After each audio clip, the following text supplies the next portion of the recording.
अस्सलाम वालेकुम, welcome back. Why 95% traders fail, ये वीडियो का सेकंड पार्ट है। जो कि पहले पार्ट में हमने तकरीबन 3 पॉइंट्स डिस्कस किए थे। अगर आपने वो वीडियो नहीं देखी तो जाके देख लें। अब हम चौथे पॉइंट पर जाते हैं, दैट इज़ इमोशनल ट्रेडिंग। अब इमोशनल ट्रेडिंग क्या होती है? इमोशनल ट्रेडिंग होती है कि जहाँ पे हमारा माइंड हाईजैक हो जाता है, हमें समझ ही नहीं आती कि हम क्या कर रहे हैं। ठीक है, हड़बड़ी में आ जाते हैं। जैसे एग्जांपल के तौर पे हमें कोई ख़तरा महसूस हो तो हम एकदम से सडन रिएक्शन देते हैं उसके ऊपर, कि जैसे आप एक हजूम में खड़े हुए हैं और एकदम से उधर को फायरिंग होने लग जाती है, तो आपका जो ब्रेन है ना, वो एकदम से तेज़ी से वर्किंग करने स्टार्ट हो जाती है। आपको ख़तरा फील होता है, तो वहाँ पे आप हड़बड़ी में आ जाते हैं, कभी इधर भागते हैं कभी उधर भागते हैं, आपको समझ ही नहीं आती क्या करना है। और आप ऐसी जगहों पे काफ़ी जगह ऐसी देखी होंगी कि लोग जो है वो भाग रहे होते हैं, क्योंकि वहाँ पे हमारे जो इमोशंस होते हैं वो ट्रिगर हो जाते हैं। ठीक है, अब इमोशंस डिफरेंट टाइप्स ऑफ होते हैं, जिसमें ग्रीड होती है, आपकी फेयर होती है, आपकी रिवेंज ट्रेडिंग होती है। आप डिफरेंट तरह से जो है इन्फ्लुएंस में आ जाते हैं इमोशंस के। अब इमोशंस ट्रिगर किए होते हैं। इमोशंस की ट्रिगर होने की सबसे बड़ी वजह होती है, एक तो ओवर ट्रेडिंग और दूसरा रिस्क मैनेजमेंट का इस्तेमाल ना करना। अगर आप ओवर ट्रेडिंग के अंदर भी रिस्क मैनेजमेंट को यूटिलाइज़ करें तो भी आप बच सकते हैं। रिस्क मैनेजमेंट मैंने पिछली वीडियो में बताई थी कैसे आपकी ट्रेडिंग के लिए बड़ी डेंजरस है, और ये 95% जो लूज़र्स होते हैं उनकी ज़िंदगी में ये कैसे इम्पैक्ट करती है और कैसे उसकी वजह से बहुत सारे ट्रेडर्स सक्सेसफुल नहीं हो पाते। तो खैर, हम इसको फर्दर आगे लेके चलते हैं कि जो रिवेंज ट्रेडिंग होती है ना, इसके अंदर जो इमोशनल ट्रेडिंग में, वो सबसे ज़्यादा डेंजरस होती है और सबसे ज़्यादा हम उसके अंदर फंस जाते हैं। ठीक है, जब हमारे इमोशंस ट्रिगर हो गए, हमने जो है कोई गलती कर बैठे, कोई रिस्क मैनेजमेंट में गलती कर ली, और फिर उसके बाद हमारे इमोशंस ट्रिगर हुए, हमें समझ ही नहीं आएगी। जैसे 1% की जगह 10% हमने ट्रेड में रिस्क ले लिया। अब ओवर रिस्किंग की तो वहाँ पे हमारे इमोशंस ट्रिगर होंगे ही होंगे, 100% होंगे। वहाँ पे हम और गलतियाँ करने लग जाएंगे, और गलती में सबसे बड़ी गलती रिवाइंड ट्रेडिंग। अगर ये गलती होगी ना, तो फिर क्या होगा कि हमें दूसरी गलती उसके साथ आती है, या हम दूसरी गलती हमें करनी पड़ती है। जैसे एक झूठ के बाद हम 100 झूठ और बोलते हैं, ये तो आपने कहावत सुनी होगी। तो खैर, हम आगे चलते हैं। तो जब हमारे एक सर्टेन अमाउंट लूज़ होगी, लेट्स सपोज मेरे पास जी $1000 का अकाउंट था, उसमें से $200 उड़ गए। अब मैं क्या करूँगा, मेरे अंदर बस एक हड़बड़ी मची होगी कि मैंने जल्दी से जो $200 लूज़ हुए हैं वो मेरे पास आ जाएं। मैं फिर क्या करूँगा, मार्केट से लड़ना स्टार्ट कर दूँगा। और मार्केट इतनी बड़ी है, उससे कोई नहीं लड़ सकता। मार्केट से लड़ना इस तरह से है कि एक बहुत बड़ा धौष किस्म का जो है ना वो एनिमल है, ठीक है, जिसकी हाइट समझ लें कि कोई 100 फुट है। ठीक है, और आप मक्खी जैसे हैं, आप उससे मुकाबला करने जा रहे हैं। इस तरह से आप मार्केट के अंदर हैं और मार्केट से आप मुकाबला करने लगते हैं, तो मार्केट और आपके मुकाबले में एट दी एंड मार्केट ही जीतती है। ये 100% कन्फर्म रिजल्ट है। और दूसरी चीज़ ये होती है कि हम रिजल्ट्स को कंट्रोल करने लग जाते हैं। हम कहते हैं कि जो रिजल्ट आएगा उसको हम कंट्रोल करेंगे, आउटकम को कंट्रोल करने के लिए निकल जाते हैं। फिर हम उसमें बहुत सारी मिस्टेक कर जाते हैं। जैसे एग्जांपल के तौर पे मैंने एक ट्रेड में 1% रिस्क लेना था, 10% ले लिया। अब मेरा 10% का ऐसा लेट हो गया, मैं क्या करूँगा, अगली ट्रेड में 20% रिस्क ले लूँगा, किसी तरह से वो मेरे पैसे जो लूज़ हुए हैं वो वापस आ जाए। ये गलती आपने अपनी ज़िंदगी में नहीं करनी, और इसकी वजह से बहुत सारे ट्रेडर्स जो हैं वो लूजिंग ट्रेडर्स कंसिडर किए जाते हैं। या फिर एक ये बहुत बड़ी वजह है कि लोग ट्रेडिंग के अंदर लॉस करते हैं। तो आपने इसको ज़रा देख के चलना है कि आपने ऐसी कोई गलती नहीं करनी जिससे आप ट्रेडिंग के अंदर लॉस करें। ठीक है, तो रिवेंज ट्रेडिंग से आपने बचने का आसान हल होता है। एग्जांपल के तौर पे आपसे खुदा न खास्ता ऐसी कोई गलती होगी, पहली तो चीज़ ये है कि आप रिस्क मैनेज करें तो आपसे ये गलती होगी नहीं। अगर एग्जांपल के तौर पे आपसे वो गलती हो भी गई तो आपने क्या करना है, वहाँ पे एकदम अपने आप को स्टॉप करना है, पॉज देना है। अब सोचना है कि यार ये क्या किया है, चलो हो गया। अब अगर एग्जांपल के तौर पे मेरा 20% भी लॉस हो गया, $1000 का अकाउंट $800 पे आ गया। अब अगर मैं रिवेंज ट्रेडिंग करूँगा तो बहुत सारे चांसेस हैं कि अकाउंट उड़ जाएगा। अगर मैं ये सोचूंगा कि मेरे से गलती होगी, उसके ऊपर मैं रिग्रेट करता रहूँगा, तो 100% फिर मैं लॉस ही करूँगा। तो मेरा क्या काम बनता है, मैं सुकून से बैठूँगा, अच्छा यार गलती हो गया, ठीक है, कोई मसला नहीं। अब गलती को एक्सेप्ट करते हैं, अब इस गलती को दोहराते नहीं है।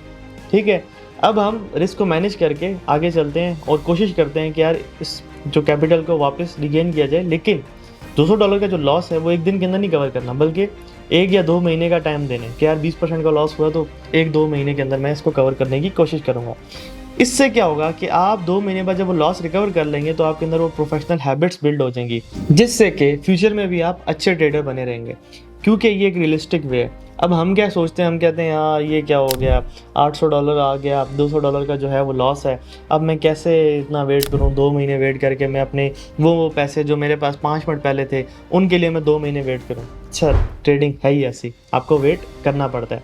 अगर आप वेट नहीं करेंगे तो एट दी एंड आप लूज़र ही रहेंगे। तो रिवेंज ट्रेडिंग से आप बचें। आप जब भी रिवेंज ट्रेडिंग के अंदर आने लगें तो वहीं पे अपने आप को पॉज कर लें, वहाँ पे स्टॉप हों, बिल्कुल रिलैक्स हो जाएं।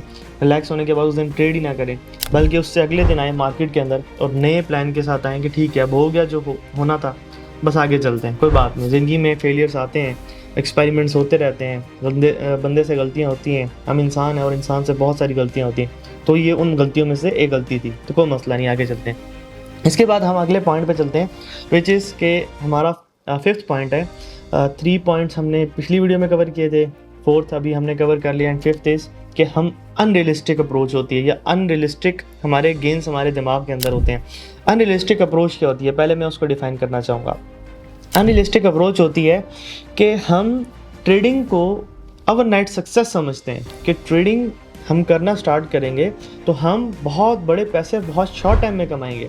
हालांकि ऐसा नहीं है, और हम ये समझते हैं कि ट्रेडिंग हमारी गुर्बत दूर करेगी। हालांकि ट्रेडिंग की फील्ड है वो डिज़ाइन की गई है अमीर को गरीब करने के लिए, ठीक है। जो अमीर इस फील्ड में आएगा बहुत ज़्यादा चांसेस हैं वो 1 साल के अंदर, वो अपने पहले साल के अंदर गरीब हो जाएगा।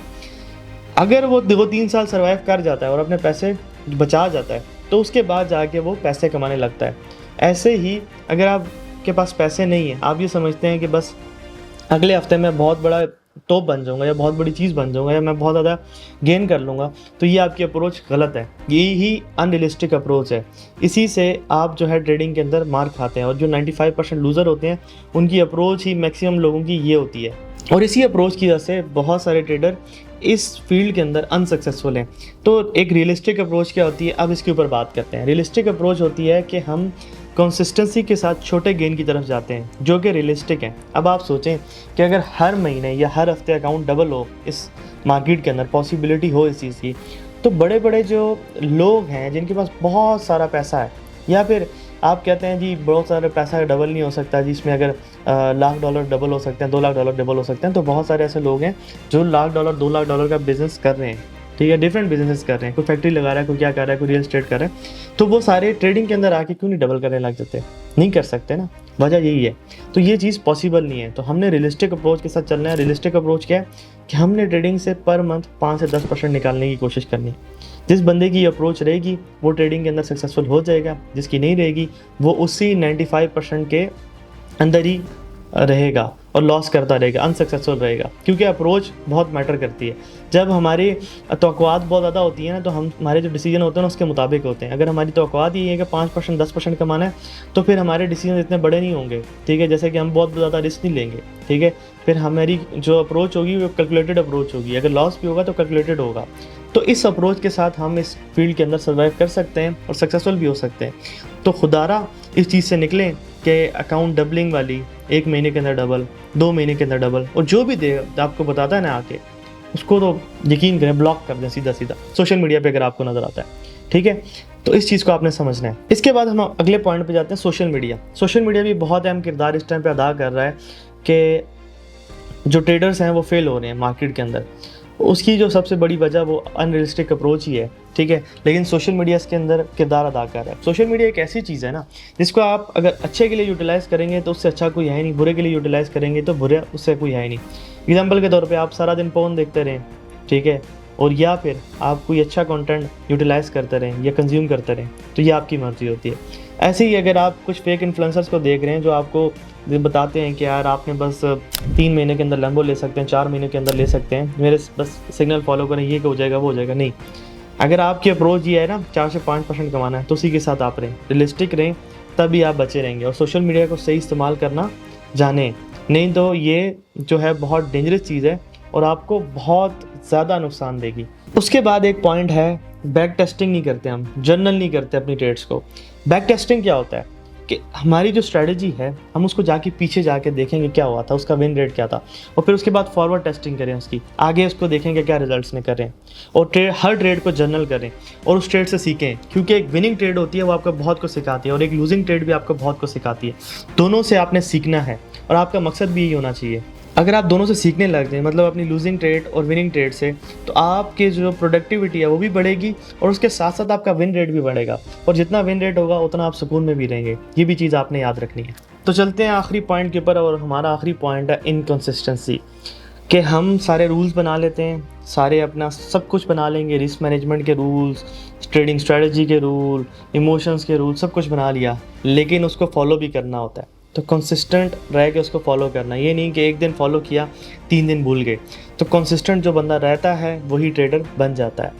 उम्मीद है जी ये वीडियो आपको पसंद आई होगी, इससे कुछ ना कुछ आपने सीखा होगा। मैंने सारी की सारी वजूहत बताई, और अगर कोई रह गई हो तो आपने कमेंट सेक्शन में बतानी है, तो वो इंशाल्लाह मैं आपको नेक्स्ट वीडियो में वो भी कवर कर दूँगा। तो मिलते हैं नेक्स्ट वीडियो में, तब तक के लिए अल्लाह हाफ़िज़।